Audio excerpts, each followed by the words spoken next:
Good morning student. AB school Navsari online video lecture series એમાં હું એમ H Zadafia તમારું સ્વાગત કરું છું. આજના વિડીયો લેક્ચરમાં આપણે જોવાનું છે વિભાજન સૂત્ર. વિભાજન સૂત્ર વિશે આપણને આગળના ધોરણ મુજબ થોડું તો આપણને ખ્યાલ છે જ.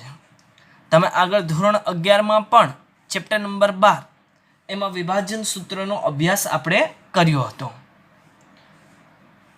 વિભાજન સૂત્રમાં આપણે જો એવું યાદ રાખેલું કે કોઈ એક રેખાખંડ છે, ફોર એક્ઝામ્પલ પી અને ક્યુ,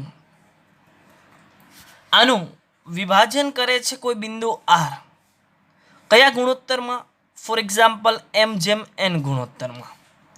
તો મેં તમને એવું યાદ રખાવેલું કે જેના તરફથી એટલે પી તરફથી વિભાજન કરે તો એને આપણે યામ આપતા હતા x1 y1, અને જો ત્રિપરિમાણીય હોય તો z1. બાકીનાને બાકીનું એટલે કે x2 y2 z2 જે બિંદુ વિભાજન કરે છે એટલે કે r, એને આપણે નામ આપતા હતા xyz. અને આના પરથી પ્રશ્નમાં જે માગેલું હોય એ આપણે મેળવી લેતા હતા. આવી જ રીતના આપણે જોવાનું છે અહીં. તો હું પહેલા ટાઇટલ મારું છું વિભાજન સૂત્ર.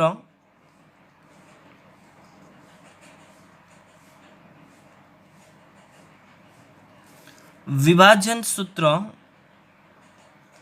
લખીએ તો સદિશ છે એટલે વિભાજન બિંદુનો સ્થાન સદિશ. વિભાજન બિંદુનો સ્થાન સદિશ. હવે ચાલો આપણે ધારણા કરી લઈએ. ધારો કે બે બિંદુઓ પી અને ક્યુ માટે,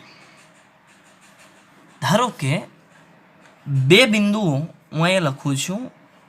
શું કામ લખું એ તમને ખ્યાલ આવી જ જશે. ધારો કે બે બિંદુઓ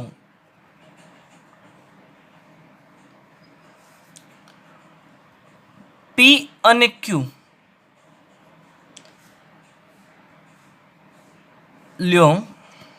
બે બિંદુઓ લેવાના છે જેને યામ આપવાના છે આપણે પી અને ક્યુ. ફોર એક્ઝામ્પલ હું લઈ લઉં છું, અહીંયા છે પી, આ છે પી. અહીંયા એક બિંદુ લઈ લઈએ, એને નામ આપું છું ક્યુ. આ બે બિંદુઓ લઈ લીધા. ક્લિયર? આગળ ઉગમ બિંદુ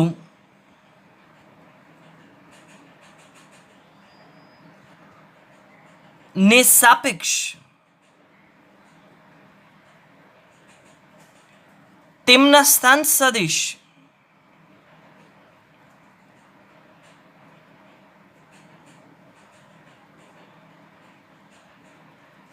અનુક્રમે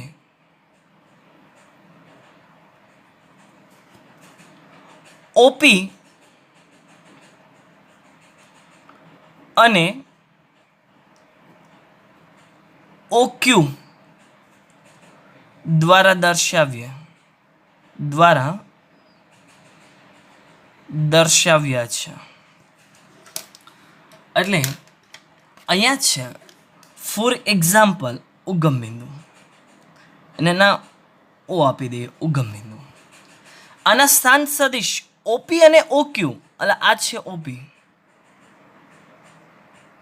દિશા પણ અંદર છે જ ઓ થી પી તરફ, અને ઓ ક્યુ એટલે આ છે ઓ ક્યુ. આ બે દર્શાવી દીધું. ક્લિયર? નેક્સ્ટ આગળ આના પછી આપણે લખીએ કે ત્યારબાદ હવે એક બિંદુ લઈએ છીએ, ત્રીજું બિંદુ આર. ત્યારબાદ ત્રીજું બિંદુ આર એ અને ક્યુ, પી અને ક્યુ ને જોડતા રેખાખંડનું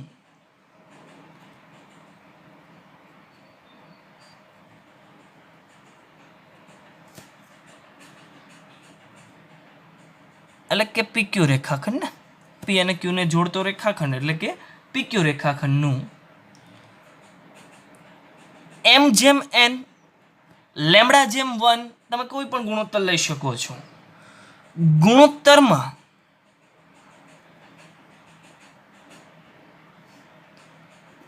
પી તરફથી વિભાજન કરે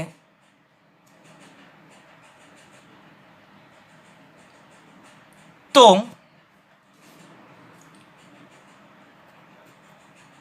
બિંદુ આર નો સ્થાન સદિશ, બિંદુ આર નો સ્થાન સદિશ એટલે ઉગમ બિંદુની સાપેક્ષમાં, એટલે ઓ અને આર લેશું આપણે. આ આપણે મેળવવાનું છે અહીંયા સદિશની ભાષામાં. હવે જો આકૃતિમાં આ જે પી અને ક્યુ છે આ રેખાખંડને આપણે જોઈન કરી દઈશું. જો આ રેખાખંડને મેં જોઈન કરી દીધું. આ રેખાખંડ ઉપર કોઈ એક બિંદુ, ફોર એક્ઝામ્પલ હું અહીંયા લઈ લઉં છું, આ બિંદુ છે આપણી પાસે, આ બિંદુ છે આપણી પાસે આર. ક્લિયર? એટલે ઓ થી આર આનો સ્થાન સદિશ આ રીતના દર્શાવશે ને, અહીંયા છે ઓ થી આર. આનું કયા ગુણોત્તરમાં વિભાજન કરે? એમ, પી તરફથી, એટલે આટલો ભાગ, આ જે ભાગ છે એ એમ છે અને આ જે ભાગ છે તે એન છે. આ ગુણોત્તરમાં વિભાજન કરે છે. હવે તમે જોઈ શકો કે આ જે વિભાજન મેં દર્શાવ્યું એ વિભાજન ધોરણ 11માં આપણે સમજાવ્યું હતું એ રીતના અંતઃ વિભાજન હોઈ શકે, એટલે વિભાજન કરતું બિંદુ આ રેખાખંડની અંદર એટલે વચ્ચે હોઈ શકે, અથવા વિભાજન કરતું બિંદુ આ રેખાખંડની બહાર એટલે કે બહિર્વિભાજન હોઈ શકે. અત્યારે મેં જે તમને આકૃતિ દર્શાવી એ અંતઃ વિભાજનની છે. એટલે રેખાખંડ પી અને ક્યુ એના પર એક બિંદુ વચ્ચે આર આવેલો છે. તો અંતઃ વિભાજન અને બહિર્વિભાજન બંને માટેના આપણે સૂત્ર લખીશું. જો પહેલા હું લખું છું હવે અંતઃ વિભાજન.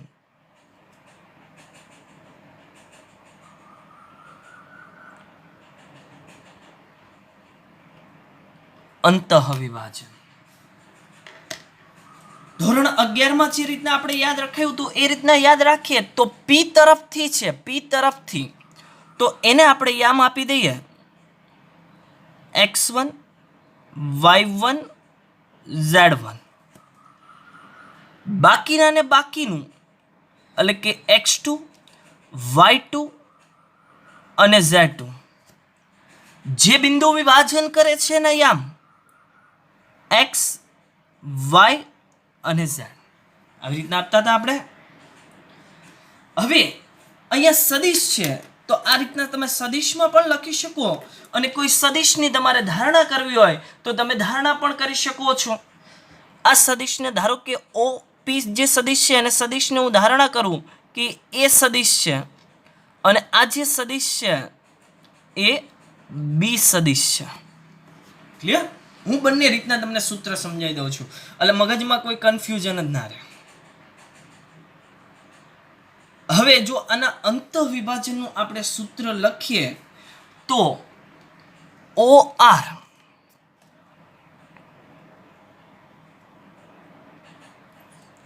ના સ્થાન સદિશ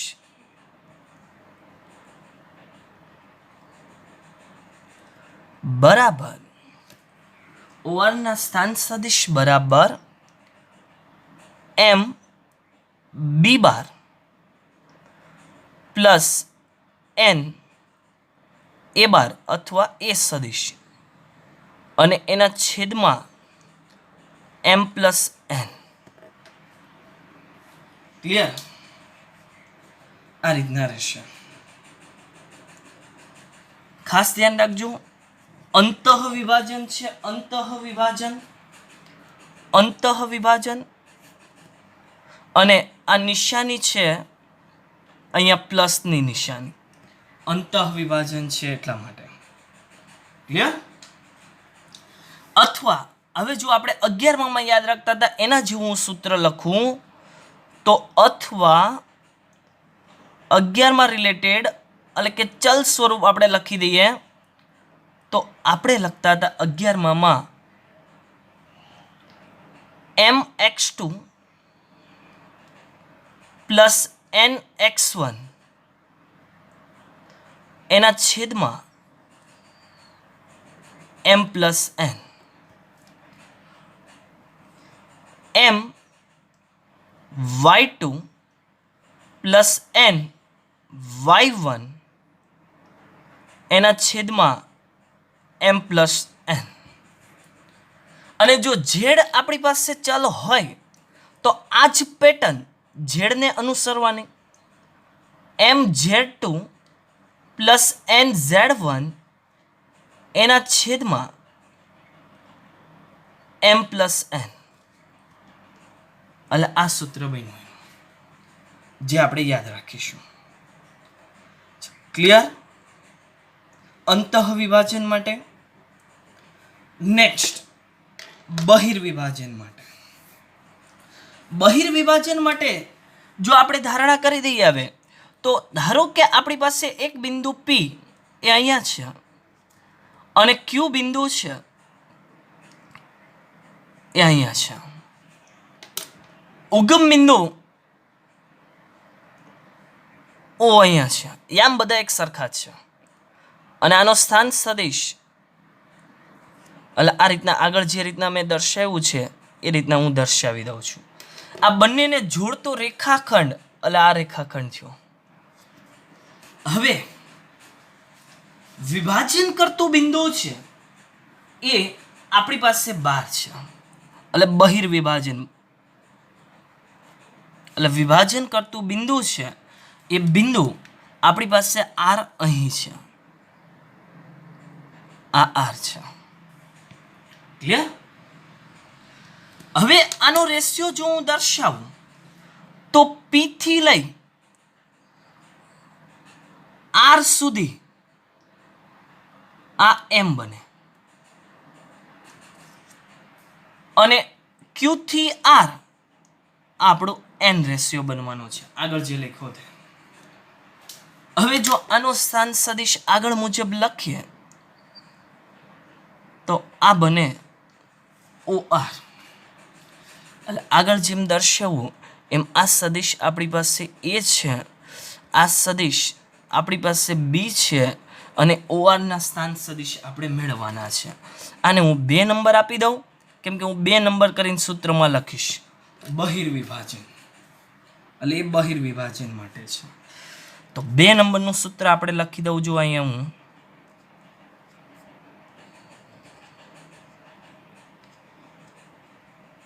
બહિર્વિભાજન એટલે વિભાજન કરતું બિંદુ છે એ 12 છે. જો બહિર્વિભાજન હોય તો એના લેમ્બડાની કિંમત કઈ છે તમે યાદ કરી શકો છો.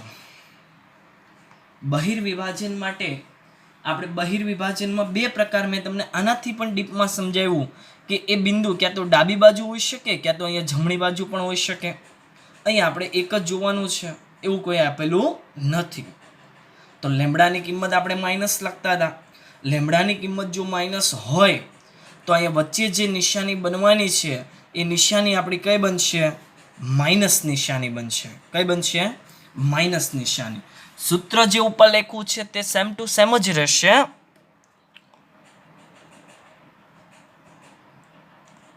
OR ના સ્થાન સદિશ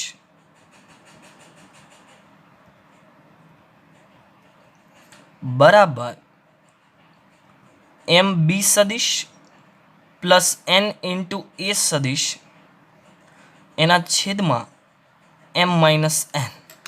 જો મારી પણ અહીંયા એક ભૂલ થઈ ગઈ, અહીં વચ્ચે પ્લસ નહીં વચ્ચે તમારે માઇનસ લખવાનો છે.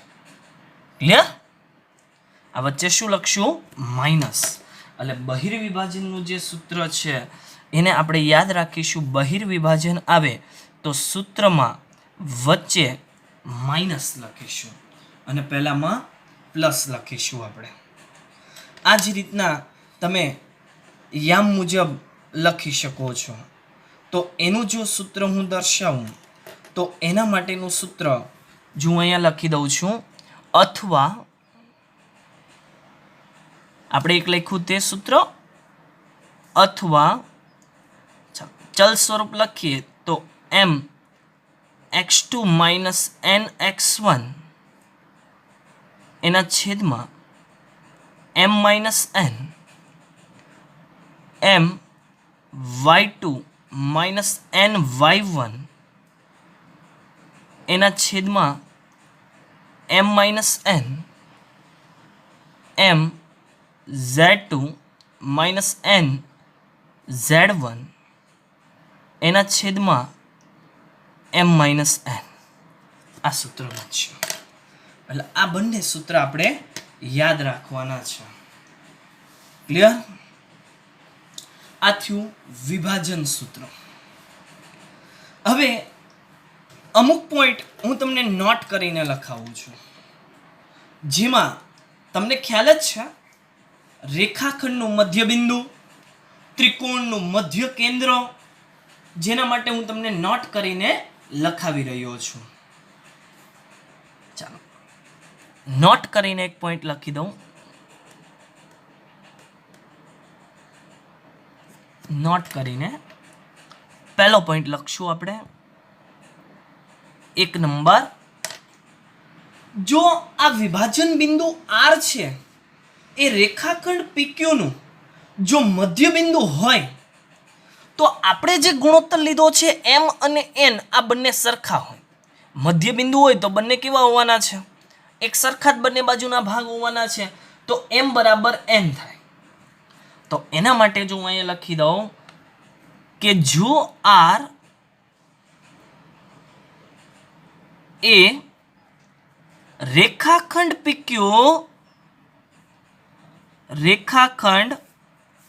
PQ નું મધ્ય બિંદુ હોય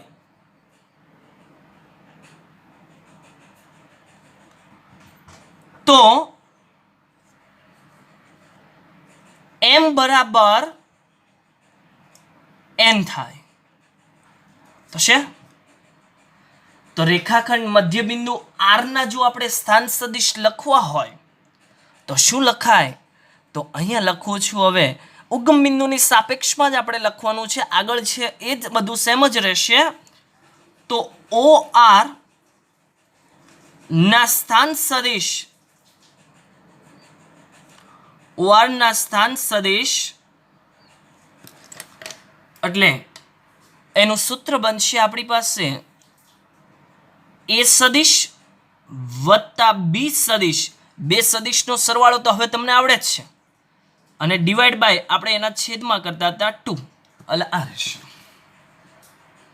જો હું આકૃતિ સાથે સમજાવી દઉં છું. હવે અહીંયા આકૃતિ દર્શાવી દઉં.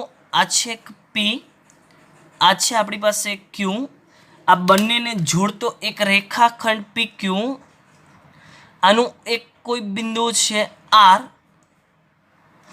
આ મધ્ય બિંદુ હોય તો આ બંને એક સરખા. આ છે ધારો કે M અને આ છે N.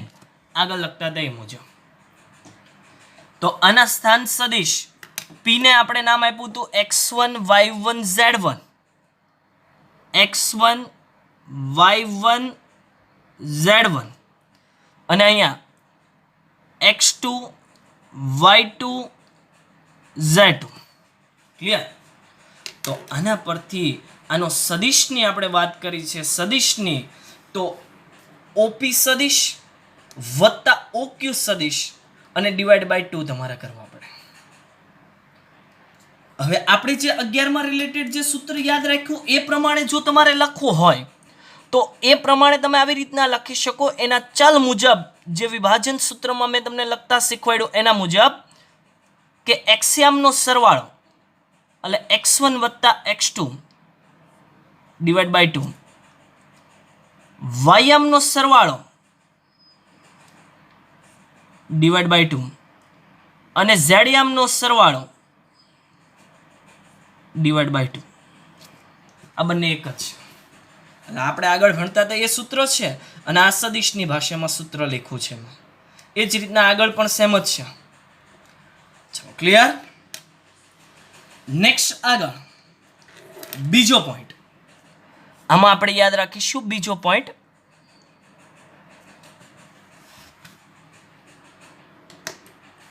ત્રિકોણનું મધ્ય કેન્દ્ર. ત્રિકોણને ભાઈ બનવા માટે કેટલા શિરોબિંદુની જરૂર પડે? 3. તો એના સ્થાન સદિશ પણ 3 હોય ને. ઉગમ બિંદુની સાપેક્ષમાં આપણે કોઈ 3 સ્થાન સદિશ લઈ લઈએ અને એના પરથી જે ત્રિકોણ બને છે એ ત્રિકોણનું જો તમારે મધ્ય કેન્દ્ર મેળવવું હોય તો એના માટે જો આપણે લખીએ, હું ધારણા કરી લઉં બિંદુ વાઇઝ જ તે ડાયરેક્ટ જ કે જો એ બિંદુનો સ્થાન સદિશ આપણે સ્મોલ એ લઈ લઈએ, બી આનો સ્થાન સદિશ બી છે અને સી આનો સ્થાન સદિશ સ્મોલ સી. ક્લિયર. એ ત્રિકોણ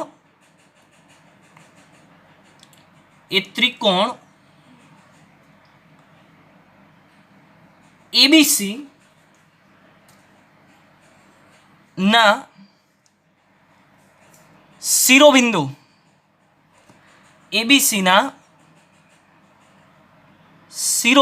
એ બી અને સી છે તે એના સ્થાન સદિશ એ બી અને સી સ્મોલ છે તે હોય તો ત્રિકોણ એબીસી ના મધ્ય કેન્દ્ર એને નામ આપી દઈએ આપણે જી નો સ્થાન સદિશ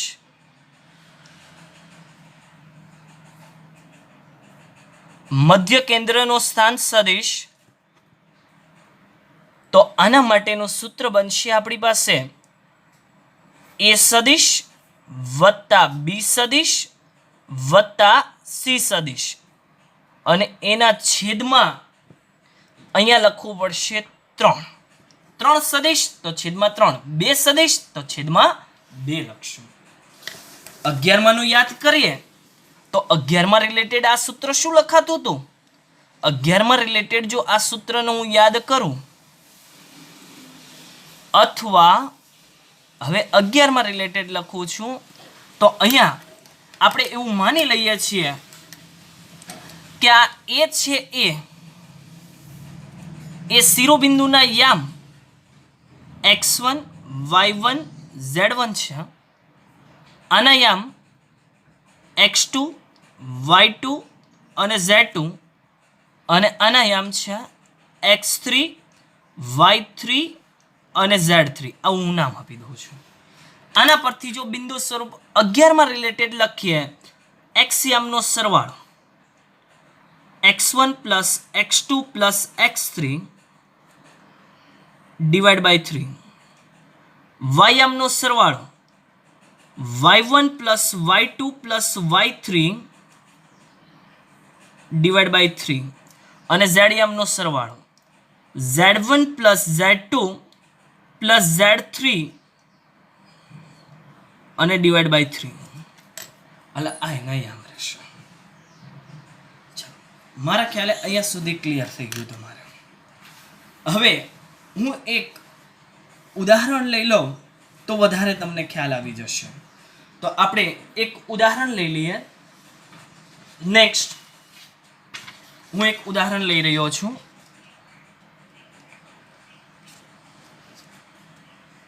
ટેક્સ્ટબુકનું જ ઉદાહરણ લઈએ, સમજવામાં સરળ પડશે.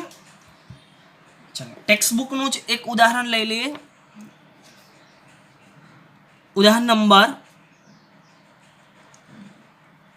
11. એક કામે બંને થઈ જાય. ટેક્સ્ટબુકનું ઉદાહરણ પણ ગણાઈ જશે અને આપણને સૂત્ર કઈ રીતના એપ્લાય કરવું તે ખ્યાલ પણ આવી જશે. જો રકમ એવી છે કે બિંદુઓ પી અને ક્યુ ના સ્થાન સદિશ અનુક્રમે ઓપી બરાબર 3a બાર, ઓપી પી નો સ્થાન સદિશ, પી નો સ્થાન સદિશ ઓપી બરાબર 3a સદિશ માઇનસ 2b સદિશ. અને આ જ રીતના ક્યુ નો સ્થાન સદિશ આપેલો છે, એમાં ક્યુ નો સ્થાન સદિશ એટલે કે ઓ ક્યુ બરાબર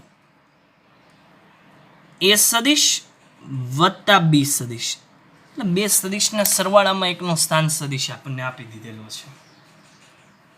બિંદુઓ પી અને ક્યુ ને જોડતા રેખાખંડનું 2:1 ગુણોત્તરમાં, એટલે ગુણોત્તર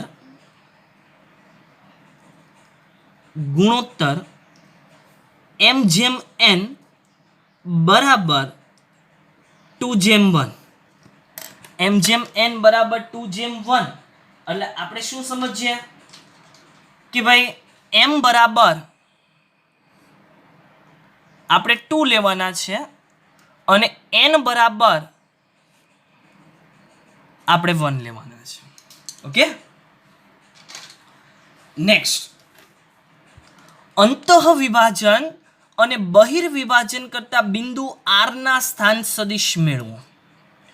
જો કોના તરફથી એવું નથી કીધું તો આપણે પી તરફથી જ લેશું, આના તરફથી લેશું. આપણે એવું માની લઈએ અંદર નથી કીધું તો આપણે આના તરફથી લેવાનું છે વિભાજન, આના તરફથી આપણે વિભાજન કરીશું. એટલે આપણે આગળ જે સૂત્ર લખ્યું છે એ જ ફોર્મેટમાં આપણે બેસી જશે અંદર. ક્લિયર? પેલું છે અંતઃ વિભાજન. ચલો અંતઃ વિભાજન માટે લખું તો અંતઃ વિભાજન એના માટે જો હું લખું તો બિંદુઓ પી અને ક્યુ ને જોડતા રેખાખંડનું 2:1 ગુણોત્તરમાં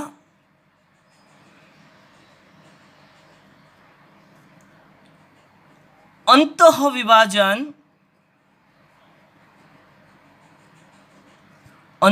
વિભાજન કરતા બિંદુ આર નો સ્થાન સદિશ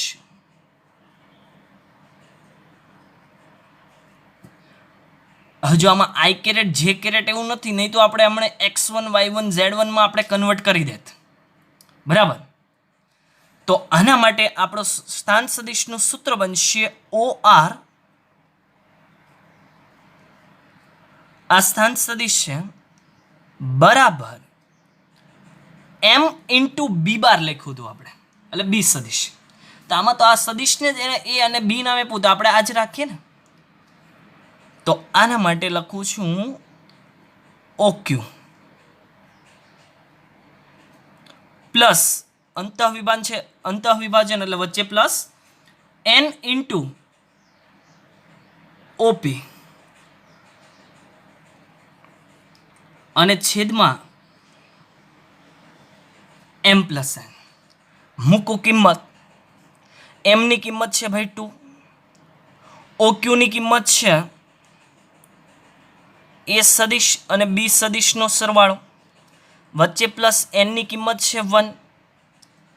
ચાલો અહીંયા છે 3 એ સદિશ માઇનસ 2 બી સદિશ અને છેદમાં 2 + 1. આપું સાદરૂપ તો આનું છું હું સાદરૂપ આપું તો 2 વડે અને અંદર ગુણાકાર કરી દઉં તો 2 એ સદિશ વત્તા 2 બી સદિશ, વચ્ચે તો પ્લસ છે અને 1 છે એટલે કોઈ સાથે ગુણાકાર કરવાની જરૂર નથી, ડાયરેક્ટ જ લખી દઈએ અને છેદમાં બની ગયો 3. તમે જોઈ શકો અહીંયા +2b બી સદિશ અને -2b સદિશ કેન્સલ બની ગયું. એ સદિશ છે બંને એક સરખા, બંનેનો સરવાળો કરો તો આન્સર 2 અને 3 એટલે 5. એ સદિશ એના છેદમાં રહેશે 3. આ અંતઃવિભાજન બે. હવે જો બહિર્વિભાજન કરીએ તો બહિર્વિભાજન માટે લખી દઈએ બીજો પોઈન્ટ. આપણને બહિર્વિભાજન પણ કીધું છે.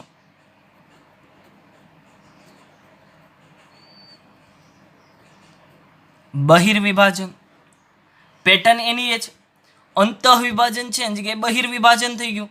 તો બહિર્વિભાજન માટેનું સ્થાન સદિશ લખીએ OR. તો બહિર્વિભાજનમાં આપણે શું યાદ રાખ્યું હતું વિદ્યાર્થી મિત્રો કે વચ્ચે નિશાની આપણે કઈ મૂકવી પડે? માઇનસ. ખાસ ધ્યાન રાખજો, આ જે ચેપ્ટર છે આ ચેપ્ટરમાં હું જે તમને કન્સેપ્ટ છે એ સાબિતી સાથે સમજાવવાનો પ્રયત્ન કરીશ. તમારે આના સૂત્ર ખાસ ધ્યાન રાખવાના છે. એ માટે હું તમને બધા જ વિડીયો લેક્ચરમાં જ્યાં સુધીના સૂત્ર ચાલેલા હોય એ વિડીયો લેક્ચરમાં ત્યાં સુધી હું બધામાં જ અપડેટ કરી દઈશ. એટલે પહેલાં એ સૂત્ર એક વખત વાંચશું અને પછી આપણો વિડીયો લેક્ચર જોવાનું સ્ટાર્ટ કરો તો તમને સરળતાથી સૂત્ર યાદ હોય તો ડાયરેક્ટ સમજાવી શકો. કન્સેપ્ટ તમારે સમજવા ખાતર છે. કોઈ સાબિતીના દાખલા આવે તો એમાં આપણે જે સમજેલું કન્સેપ્ટ છે એનો યુઝ કરી અને માગ્યા મુજબ સદિશના દાખલાનું તમે સાદરૂપ આપી શકો. ચાલો, અહીંયા રહેશે m એટલે કે 2. અહીંયા છે a સદિશ વત્તા b સદિશ, વચ્ચે નિશાની માઇનસ. અહીંયા છે 1 3 a સદિશ માઇનસ 2 b સદિશ અને છેદમાં 2 - 1. અહીંયા રહેશે 2 વડે ગુણાકાર તો 2a સદિશ વત્તા 2b સદિશ, -1 વડે ગુણાકાર તો -3a સદિશ માઇનસ માઇનસ પ્લસ 2b સદિશ અને છેદમાં તો 2 - 1 એટલે 1 બની ગયું, લખવાની જરૂર નથી. એ સદિશ માટે જો હું લખું તો 2a સદિશ -3a સદિશ તો -a સદિશ અને b સદિશ માટે લખો તો 2 + 2 એટલે કે 4 અને b સદિશ. આ એક ઉદાહરણ છે. આવી જ રીતનું ત્રિકોણનું મધ્ય કેન્દ્ર એ મેળવી શકો છો. ક્લિયર? વિદ્યાર્થી મિત્રો, આના પછી આપણે હવે જોવાનું છે સ્વાધ્યાય 10.2. જે અત્યાર સુધી મેં તમને સૂત્ર સમજાવ્યા કે સદિશના દિક ખૂણા, દિક કોસાઇન, દિક ગુણોત્તર, પ્રારંભ બિંદુ અને અંતિમ બિંદુ પરથી એનો સ્થાન સદિશ, બે સદિશનો સરવાળો, તફાવત, કોઈ અદિશ ઘટક વડે ગુણાકાર, એકમ સદિશ, એની દિશામાંનો એકમ સદિશ. પછી આપણે આગળ જોયું તો વિભાજન સૂત્ર, એમાં આવતું હતું રેખાખંડનું મધ્ય બિંદુ, ત્રિકોણનું મધ્ય કેન્દ્ર અને 2-3 મેં અલગ અલગ તમને વ્યાખ્યા લખાવી દીધી.